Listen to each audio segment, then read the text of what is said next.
이거는 이게 머리로 안 되거든요. 기록해서 케이스 스터디를 좀 해야 되는데 여기서 뒤쪽으로 가서 하면 얘를 좀 케이스 스터디 발표를 하면서 좀 해야 되지 않을까. 왜냐하면 얘가 정리가 안 되면 이게 뭐 전 영어 잘 못하지만 얘가 영어의 형식이거든요. 뭐 3형식, 4형식, 5형식 있잖아요. 그거 망가지면 그 내가 아무리 단어를 잘 알아도 갖다 집어넣는 개판이 순서가 바뀌니까. 제가 볼 때 가장 중요한데 대체적으로 가장 신경 쓰지 않아요. 그래서 제가 본 트레이너들 이 구조를 정확하게 꿰고 하는 사람은 저 한 번도 못 본 것 같아요. 왜냐면 대체적으로 어큐트 따라다니는 사람이 대다수고 크로닉만 하는 사람은 이렇게 돼요. 어큐트는 어큐트는 고객의 니즈만 해결해 주는 사람. 크로닉은 너의 의견은 됐고 전문가적인 나의 입장으로는 너의 어큐트보다 난 이거를 해결해 줄게. 이렇게 해서 소통이 안 돼. 둘 다 소통 안 되는 거거든요. 이 두 가지가 왔다 갔다 이렇게 해줘야 돼요. 아시겠죠? 네. 자, 힙 액티베이션 저희가 이제 모빌리티가 거의 다 끝났거든요. 근데 항상 제가 아까 이기성 대표랑 할 때도 힙 액티베이션 들어가면 그 안에 모빌리티에 대한 개념이 따라 들어와야 돼요. 그냥 놓고 오면 안 돼요. 그래서 오늘은 힙 액티베이션 엑서사이즈. 그래서 아나토미, 그 다음에 부상, 스타빌리티 이렇게 갈 거고요.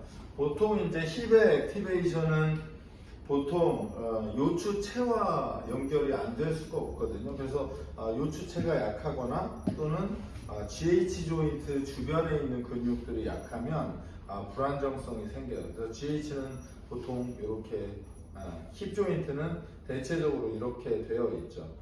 그래서 타이트해지는 곳하고 그 다음에 위크해지는 곳들이 대체적으로는 결정돼 있어요. 그래서 그 양다의 크로스 신드롬을 보면 약해지기 쉬운 근육, 그 다음에 타이트해지기 쉬운 근육 이렇게 구분이 돼 있죠. 그거를 조금 암기하는 것도 제가 볼 때는 좋은 방법 중에 하나죠. 그 다음에 이제 리가먼트인데요. 힙의 리가먼트가 생각보다 두텁거든요. 엄청 단단하고. 그래서 얘가 굳으면 움직임이 원활하지 않아요. 그래서 우리가 힙 조인트의 모빌라이제이션을 했을 때 체중을 실어도 잘 빠지질 않거든요. 그래서 상당히 두텁게 연결되어 있다. 그래서 조인트 캡슐이 안테리어, 포스테리어 방향으로. 그 다음에 이제 저번에도 제가 목 할 때도 그랬지만 일반적으로는 그 힙 조인트의 포스테리어가 타이트해지긴 하는데 그러니까 내측이나 전방 이쪽도 타이트해질 수는 있어요. 그래서 무조건 그렇게 공식처럼은 외우지 않으면 좋겠어요. 그래서 이제 힙 조인트를 보면 1번이 스파인, 그 다음에 2번이 펠빅, 3번, 그 다음에 4번 피모럴 렉, 그 다음에 6번 피머 이렇게 구조는 이렇게 되어 있어요. 그래서 보통 힙에서 그 정렬을 볼 때 이 대전자의 위치를 가지고 보는 경우들이 많거든요. 그래서 얘가 앞쪽으로 쏠렸는지 뒤쪽으로 빠졌는지 등을 보는데요. 지금 제 대전자는 왼쪽이 여기 있거든요. 오른쪽은 거기 있어. 오른쪽이 좀 뒤에 있지 않나? 그래 보이지 않나? 아니? 네. 앞쪽으로 밀려 있습니다. 네. 전방 활주가 제가 있거든요. 그래서 제게 IR이 안 나온 거고, 그 다음에 전방으로 활주되어 있으니까 ASIS에 대전자가 자꾸 찍히는 거예요. 그래서 그렇게. 그 다음에 힙의 통증은 보통 제일 일반적인 게 스냅핑, 약간 특히 고관절에 근력이 없는 사람들이 약간 덜컹거린다, 아니면 튄다, 뭐 이런 얘기들을 많이 하죠. 그 다음에 이제 뭐 약간 관절염기도 있고 염증, 그 다음에 소아스의 벌사이티스 이런 것들이 일반적으로 나타나게 되고요. 위치로 보면 그로인 페인은 주로 이제 내측부겠죠, 그죠? 내측. 그 다음에 SI 조인트는 엉덩이의 위쪽이니까 보통은 PSIS 주변이 될 거고요. 그 다음에는 요 주변이 사이아티카니까 좌골신경이 있는 곳. 그 다음에 이제 벌사이티스나 글루테우스 메디우스의 문제들은 위치가 여기예요. 그 다음에 이쪽에서도 비슷하긴 한데요. 뭐 이건 플렉처는 별로 저희가 볼 일이 없으니까 어덕터 페인은 내전근 쪽에 있고요.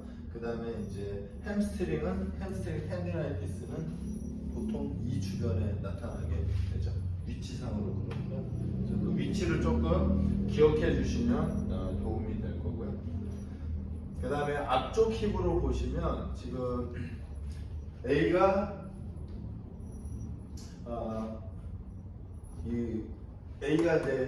이 찝힌 임핀지가 생기는 어떤 그런 증상들이 있을 때 그렇고요. B가 스포츠 허니아 탈출되는 것, 그다음 B가 여기 있죠. 그래서 보통 그 스포츠 허니아 있는 친구들은 여기 탈장 여기를 수술을 하거든요. 그다음에 힙 플렉서의 텐디나이티스는 C. 대체적으로 여기니까요. 플렉서가 이쪽에 있으니까 위치는 그렇고요. 그다음에 IT 밴드 신드롬은 D. 요 주변인 거죠. 그러면 얘가 TFL과 IT 밴드가 같이 있는 거니까요. 그 다음에 이제 퓨비스 E가 여기 있고, 그래서 요 정도가 생기는 증상들이고요. 뒤쪽에서는 이렇게 되어 있어요. A가 세이크로일리아트 SI 조인트에 문제가 있는 경우는 보통 엉덩이 라인의 위에 이 벨트 라인의 한 가운데 정도 그 정도라고 보시면 되고요. 그 다음에 사이아티카는 B, 그 다음에 피리포미스 페인은 C니까요. 딱 엉덩이의 둔부 있죠. 둔부 쪽이라고 보시면 되고요. D는 햄스트링 정도. 그래서 햄스트링에 문제가 생기면 엉덩이와 햄스트링의 연결 지점, 그 정도에서 통증이나 불편감이 생깁니다. 그 다음에 이제 측면에서 보면은 A가 IT 밴드, 그 다음에 B가 햄스트링, C가 그로인, 그 다음에 IT 밴드 D. IT 밴드는 여기서부터 여기까지 위치되어 있죠. 자, 그래서 이제 아무래도 우리가 스쿼트를 하다 보면 이렇게 되죠.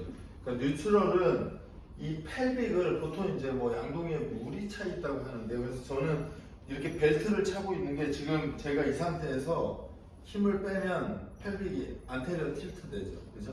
지금 몇 도 정도로 틸트 될 거예요? 5도? 그래서 뭐 50도?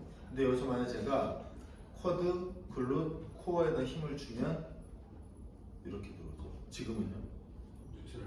그치, 얘가 뉴트럴이에요. 근데 서 있으면 계속 이렇게 서 있어야 뉴트럴인데 얘가 편하거든요. 이렇게. 그래서 위치는 스쿼트 할 때 또는 서 있을 때 얘는 포스테리어 틸트잖아요. 포스테리어 틸트. 얘는 안테리어 틸트. 근데 대체적으로 제가 본 사람들은 거의 다 안테리어 틸트에서 끝났죠. 스쿼트를 이렇게 해서 이 상태에서 이렇게, 그죠? 올라오면 이렇게 해서 딱 뉴트럴까지 올려줘야 되거든요. 일반적으로는. 그래서 이 자세 부분을 조금 생각하면 좋겠어요. 그래서 이제 보통 이제 뉴트럴을 벗어나니까 만약에 스쿼트 동작을 한다라고 했을 때 어디까지 갈 거냐는 로도시스와 카이포시스 두 개가 생기는 지점에서 스탑이죠. 만약에 제가 스쿼트를 해 가는데 어느 시점에 버트윙크가 생긴다면 그 지점이 멈춰야 되는 지점이 되는 거고, 반대로 로도시스가 생기는 것도 마찬가지죠. 왜냐하면 거기에서 힘이 없으니까 얘가 회전을 하고 있는 거거든요. 그래서 그 위치를 명확하게 멈춰주는 게 필요하다. 그 다음에 이제 뭐 스타빌리티 운동에서는 사지탈 면에서는 플렉션과 익스텐션 두 가지의 운동들이 있고, 마찬가지로 플렉션에서 우리 자주 했던 것처럼 플렉션에서 쿼드의 액티베이션이 아닌 소어스의 액티베이션을 만들어야 하니까, 그래서 보통 엉덩이의 근력이 약하거나 또는 허벅지가 비대한 선수 일반인들은 코어가 약할 가능성이 커요. 왜냐하면 소아스의 역할을 쿼드가 다 하거든요. 또는 햄스트링의 역할을 그러니까 엉덩이의 역할을 햄스트링이 해버리니까 엉덩이가 발달할 틈이 없죠. 그래서 그런 선수나 일반인들은 대체적으로 엉덩이가 덜 발달되어 있고 쿼드랑 햄스트링의 발달이 큰 게 일반적인 특징이죠. 레터럴에서는 둥근의 액티베이션, 둥근은 뭐 저희 이제 그 실기 때 하겠지만 중둔근을 중심으로 써야 되는데 이 상태에서 중둔근을 벗으면 앞쪽으로 발이 나가는 TFL이 쓰이거든요. 그래서 얘를 어떻게든 막아야 되고 두 번째 보상작용은 들어 올릴 때 펠빅이 이렇게 올라가는 거예요. 이렇게 하면 QL로 드는 거거든요. QL. 그래서 이 두 가지 동작을 막는 게 중요해요. 그래서 첫 번째는 QL의 그 움직임을 막아야 되니까 이 상태에서 이 펠빅이 그러니까 제가 옆으로 누웠다 치면 펠빅이 엘리베이션 되는 게 아니라 그냥 그 상태에서 우리 어깨 운동처럼 옆으로 멀어지는 거죠. 얘도 들어 올리는 게 아니라 옆으로 멀어지게 들어줘야 이 요추가 그대로 고정된 상태죠.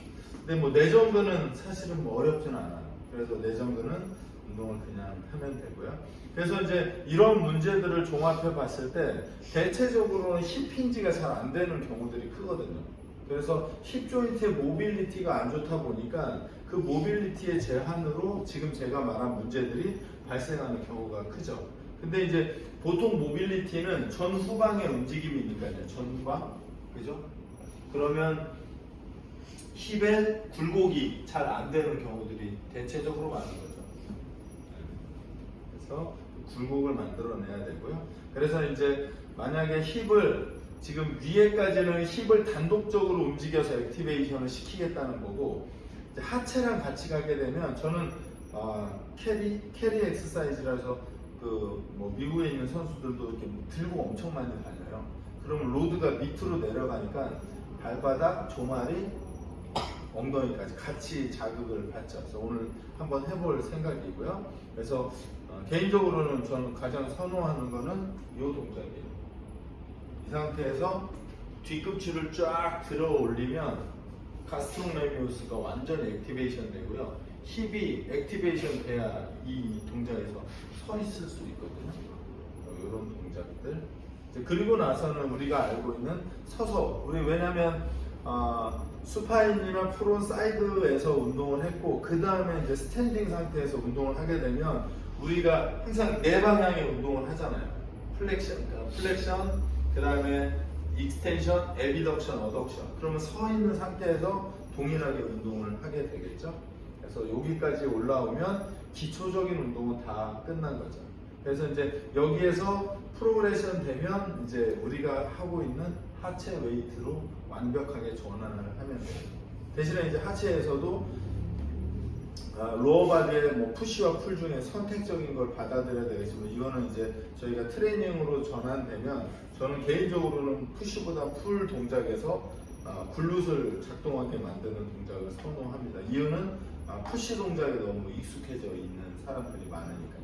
그래서 이렇게 진행을 하면 될 것 같습니다. 네, 혹시 질문 있으면 질문 받고 없으면 저희 실습하도록 할게요. 거기서 자꾸 참 이상해서